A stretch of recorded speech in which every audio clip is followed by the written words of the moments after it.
Interstate 86. Yeah. And we're talking the Western I-86 today. To me, that's the real I-86. We'll talk about why more in the Eastern 86 video.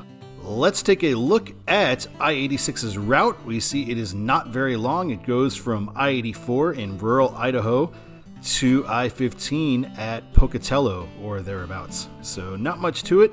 Used to be called 82 North, and then it became 15 West, and now it's I-86. You're watching Control City Freak. This is the YouTube channel where we talk about interstate highways and the places that they are signed to go to. If you dig this kind of content, why not give us a like? And if you really dig it, why not subscribe? Yeah, subscribe. We're on our way, guys. Alright, let's talk about eastbound I-86. First, we're going to come back to I-84, Western I-84, and we see Pocatello is signed on I-84 100 miles away. I-84 doesn't go there, they are signing I-86 at this point on I-84. Here is our split for I-86, so we see East 86 Pocatello and East 84 Salt Lake City. Nice. Here is our first reassurance shield on I-86 going eastbound.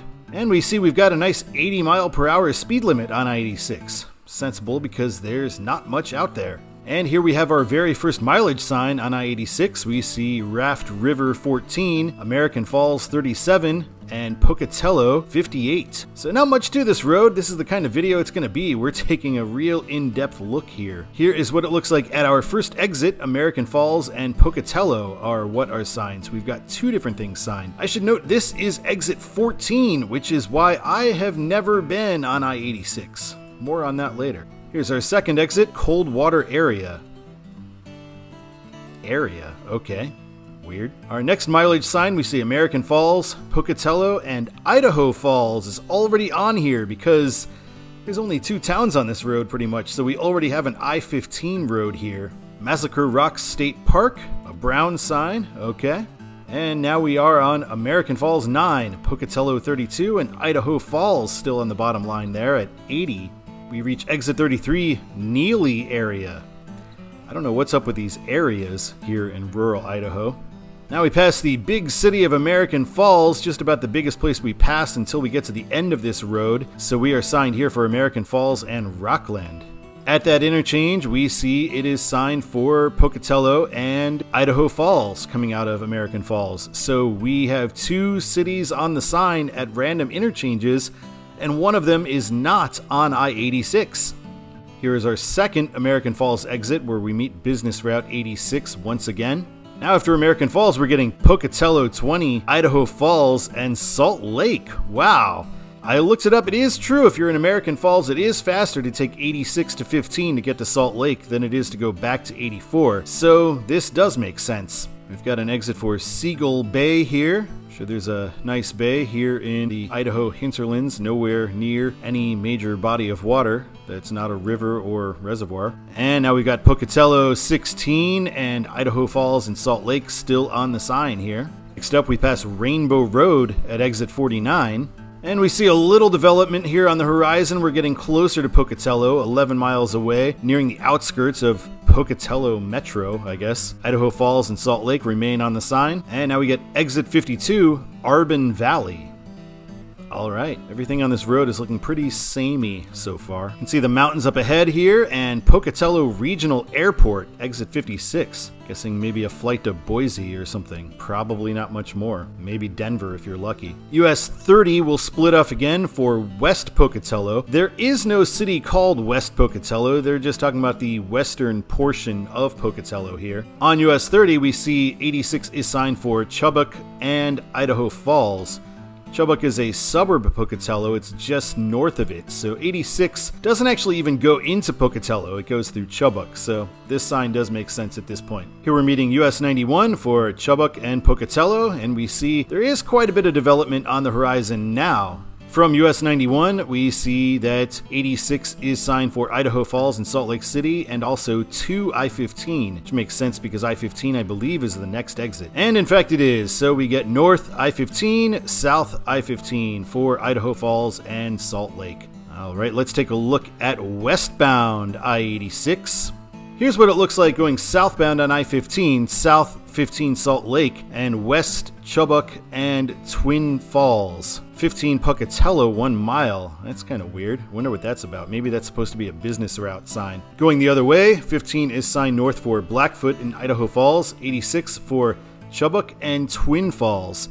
So I think that's probably okay, although one could definitely make an argument for having Boise on this sign here, especially since Chubbuck is so close we could have a Twin Falls Boise. Here is our exit for Chubbuck. It is only right after the I-15 interchange. It's the first exit here, half a mile away, and going westbound, it is only signed for Chubbuck and not Pocatello. On US 91, we get 86 West American Falls and Twin Falls, so it's got both of those on there, and East Idaho Falls, Salt Lake City. And at US 30, we get Airport American Falls and Twin Falls for the sign for I-86, because yeah, that Pocatello Regional Airport is just a couple exits down. And once we're out of the Chubbuck area, we get American Falls, Burley, and Twin Falls. So instead of adding a further control city the way they did going eastbound, they added an intermediate one on the way with Burley. I had gone the other way and added Boise if it wasn't already there. We meet Business 86 again, and it is signed for American Falls. Idaho goes against type here. We get Pocatello, Idaho Falls for eastbound, but westbound, only one city, just Twin Falls. Interesting.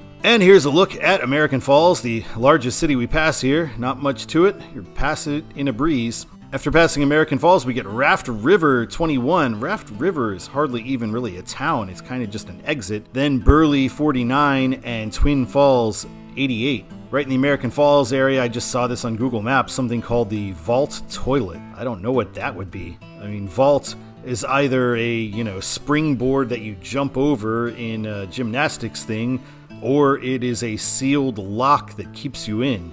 Either way, I don't want my toilet to have anything to do with either vault. We go right past the Snake River a couple of times, so here's a good view of the Snake River just above us, and it's a nice looking bridge over in the distance there. So let's take a look at that overpass. Nicer looking overpass than we've seen.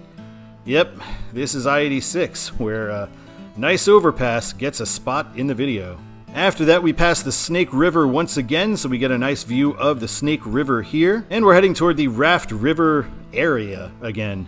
Exit 15, and this is why I haven't been on I-86. Usually, if I've not been on an interstate before and I pass it, as I have with I-86, I'll get on it just to check it out, go up 1 mile, one exit, come back, turn around. I've done that on I-27, I-14, a couple of them. But I-86, the first exit is 15 miles away from I-84, so that's a pretty big commitment. I didn't want to drive 30 miles out of my way just for the sake of being on I-86, so never been on this one. We see at the Raft River interchange, we are assigned for Burley and Twin Falls. And now that we're past the last possible town, we get still 3 cities, but now we get Rupert, Burley, and Twin Falls. So they added another intermediate one instead of saying Boise. So that's really weird. I don't know why they wouldn't sign their biggest city here. We have such a long distance between exits, we get a second mileage sign between these 2 exits. Now we get Junction I-84 3, alright, fine, Burley, and Twin Falls once again.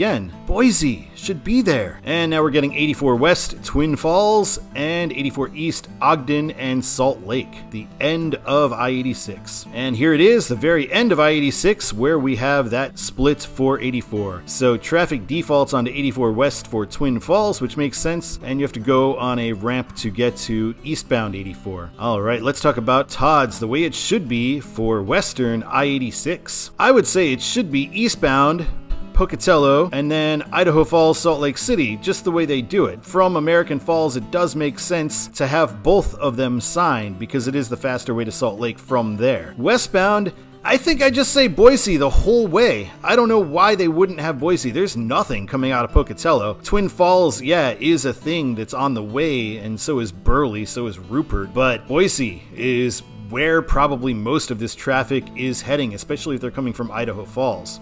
Alright, thank you so much for watching this episode of Control City Freak. I really appreciate it. I will be back with more I-86 action for Eastern I-86 pretty soon. Thank you so much for watching. My name is Todd, and until next time, keep on trucking.